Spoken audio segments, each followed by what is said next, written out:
आज की वीडियो में मैं आपको काउंट इफ फॉर्मूले की ऐसी ट्रिक्स बताऊंगी जिससे आप pass fail count, salary count, blank cells count और डुप्लीकेट डेटा काउंट करना सीख जाएंगे। तो चलिए वीडियो को स्टार्ट करते हैं। तो जैसा कि आप देख सकते हैं यहाँ पे मैंने एक डेटा लिया है जिसमें रोल नंबर, नेम, मार्क्स और रिजल्ट है। अब इस डेटा में से हमें पास स्टूडेंट को काउंट करना है कि कितने ऐसे स्टूडेंट हैं जो कि पास हैं और कितने ऐसे स्टूडेंट हैं जो कि फेल हैं। तो इन्हें काउंट करने के लिए हम काउंट इफ फॉर्मूले का यूज करेंगे। तो सबसे पहले हम यहाँ पे पास स्टूडेंट को काउंट करेंगे। तो देखिए equal to count if, tab press कर देंगे तो यहाँ पे फॉर्मूला सेलेक्ट हो जाएगा। इसके बाद एक आर्गुमेंट्स देखिए, सबसे पहला क्या है, रेंज। तो रेंज में हम उस डेटा को सेलेक्ट करते हैं जो कि हमें कंडीशन के बेस पे निकालना है। तो जैसे मुझे यहाँ पे पास स्टूडेंट निकालना है ना, तो यहाँ से हम क्या करेंगे, रिजल्ट वाले कॉलम को सेलेक्ट करेंगे, कॉमा लगाएंगे। इसके बाद से देखिए क्राइटेरिया। तो क्राइटेरिया का मतलब ये है कि जो कंडीशन है आपका उसे आप यहाँ पे टाइप कर दीजिए डबल कोट्स के अंदर। तो देखिए डबल कोट्स लगाएंगे। इसके बाद से हमें क्या निकालना है, पास वाले स्टूडेंट को निकालना ना, तो हम डबल कोट्स के अंदर टाइप कर देंगे पास।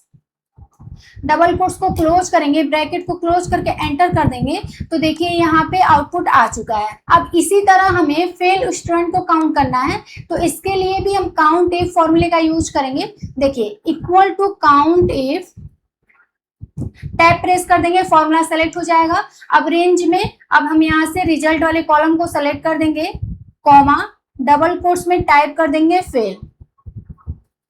डबल कोट्स को क्लोज करके, ब्रैकेट को क्लोज करके एंटर कर देंगे। तो देखिए यहाँ पे आउटपुट आ गया है। अब इसी तरह हम दूसरे डेटा पे भी सीखते हैं कि काउंट इफ फॉर्मूले का कैसे यूज करना है। तो जैसे आप यहाँ पे देखिए मेरे पास एक एम्प्लॉय का डेटा है जिसमें कि एम्प्लॉय आईडी, नेम और डिपार्टमेंट गिवन है। अब हमें इसमें से एचआर डिपार्टमेंट को काउंट करना है कि कितने ऐसे एम्प्लॉय हैं जो कि एचआर डिपार्टमेंट के हैं। तो इन्हें भी काउंट करने के लिए हम काउंट इफ फॉर्मूले का यूज करेंगे। देखिए कैसे, equal to count if, tab press कर देंगे, फॉर्मूला सेलेक्ट हो जाएगा, रेंज। अब इस बार क्योंकि हमें एचआर डिपार्टमेंट का डेटा चाहिए तो हम यहाँ से क्या करेंगे, डिपार्टमेंट वाले कॉलम को सेलेक्ट करेंगे, कॉमा लगाएंगे, क्राइटेरिया। तो क्राइटेरिया में क्या करेंगे, डबल कोट्स में टाइप कर देंगे एचआर। इसके बाद से डबल कोट्स को क्लोज करेंगे, ब्रैकेट को क्लोज करके एंटर कर देंगे। तो देखिए यहाँ पे एचआर डिपार्टमेंट का आउटपुट आ गया। अब इसी तरह हमें आईटी डिपार्टमेंट को काउंट करना है। तो इसके लिए भी हम काउंट इफ फॉर्मूले का यूज करेंगे। Equal to count if, bracket को ओपन करेंगे। अब यहाँ से रेंज में डिपार्टमेंट वाले कॉलम को सेलेक्ट कर लेंगे, कॉमा लगाएंगे। इसके बाद से क्राइटेरिया, तो डबल कोट्स में टाइप कर देंगे आईटी, डबल कोट्स को क्लोज करेंगे, इसका ब्रैकेट क्लोज करके एंटर कर देंगे। तो देखिए यहाँ पे आईटी डिपार्टमेंट का आउटपुट आ जाएगा। तो फिर से आप यहाँ पे देख सकते हैं मैंने एक डेटा लिया है जिसमें नेम और स्टेटस है, जिसमें से मुझे यहाँ पे टोटल प्रेजेंट स्टूडेंट और यहाँ पे टोटल अब्सेंट स्टूडेंट को काउंट करना है। तो इसके लिए भी हम काउंट इफ फॉर्मूले का यूज करेंगे। देखिए कैसे, equal to count if, bracket को ओपन करेंगे। अब यहाँ पे रेंज में स्टेटस वाले कॉलम को सेलेक्ट करेंगे, कॉमा लगाएंगे, डबल कोट्स में टाइप कर देंगे प्रेजेंट,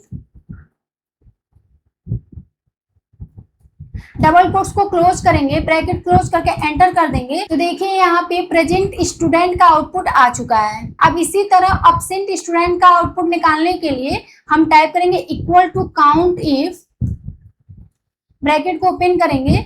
अब यहाँ से फिर से स्टेटस वाले कॉलम को सेलेक्ट करेंगे, कॉमा लगाएंगे, डबल कोट्स के अंदर टाइप कर देंगे अब्सेंट, डबल कोट्स को क्लोज करेंगे, ब्रैकेट क्लोज करके एंटर कर देंगे। तो देखिए यहाँ पे अब्सेंट स्टूडेंट का आउटपुट निकल के आ चुका है। अब इसी तरह हम थोड़ा सा और एग्जांपल्स देख लेते हैं।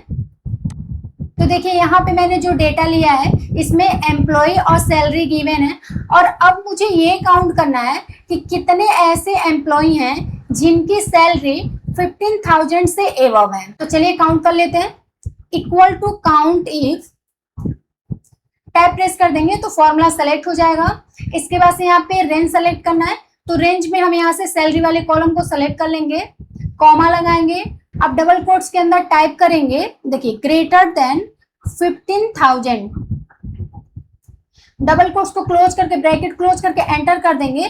तो देखिए यहाँ पे आउटपुट निकल के आ जाएगा। अब यहाँ पे देखिए, अब हमें इस डेटा में से ये काउंट करना है कि कितने ऐसे सेल हैं जो कि ब्लैंक हैं और कितने ऐसे सेल हैं जो कि फिल्ड हैं। तो इसके लिए हम काउंट ए फॉर्मूले का यूज करेंगे। हालांकि अगर हमें ब्लैंक सेल काउंट करना है तो हम काउंट ब्लैंक फॉर्मूले का यूज करके भी कर सकते हैं, लेकिन क्योंकि अब यहाँ पे हम काउंट ए फॉर्मूले का यूज कर रहे हैं तो इसीलिए हम काउंट ए फॉर्मूले का यूज करके यहाँ पे ब्लैंक सेल को काउंट करने वाले हैं। तो सबसे पहले हम यहाँ पे ब्लैंक सेल को काउंट करेंगे। तो देखिए कैसे, equal to count if, bracket को ओपन कर देंगे, इसके बाद से रेंज में मार्क्स वाले कॉलम को सेलेक्ट करेंगे, कॉमा डबल कोट्स।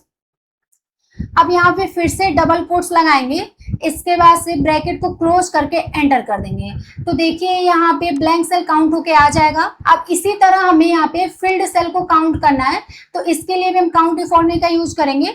देखिए equal to count if, bracket को ओपन करेंगे। अब यहाँ पे रेंज में फिर से हम यहाँ पे मार्क्स वाले सेल को सेलेक्ट करेंगे, कॉमा लगाएंगे, डबल कोट्स, इसके बाद से एंगल ब्रैकेट लगाएंगे, डबल कोट्स को क्लोज करेंगे, फिर से ब्रैकेट को क्लोज करके एंटर प्रेस कर देंगे। तो यहाँ पे फिल्ड सेल का आउटपुट निकल के आ जाएगा।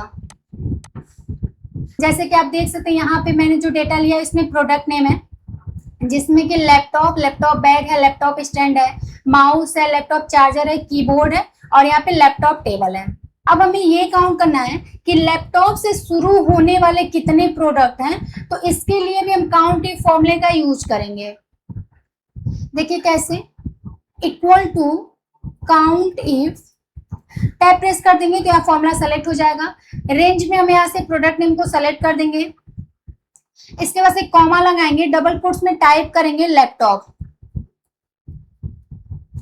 इसके बाद से डबल कोट्स क्लोज करेंगे, ब्रैकेट क्लोज करके एंटर कर देंगे।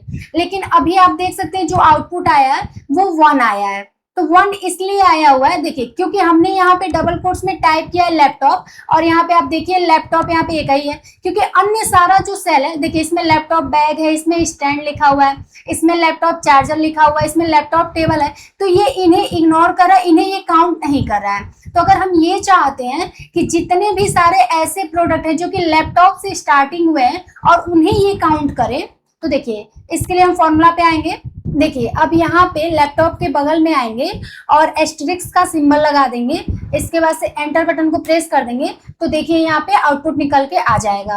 अगर आपको ये वीडियो पसंद आई हो तो लाइक कीजिए और ऐसे ही एक्सेल में और फॉर्मूला सीखने के लिए हमारे चैनल को सब्सक्राइब कीजिए।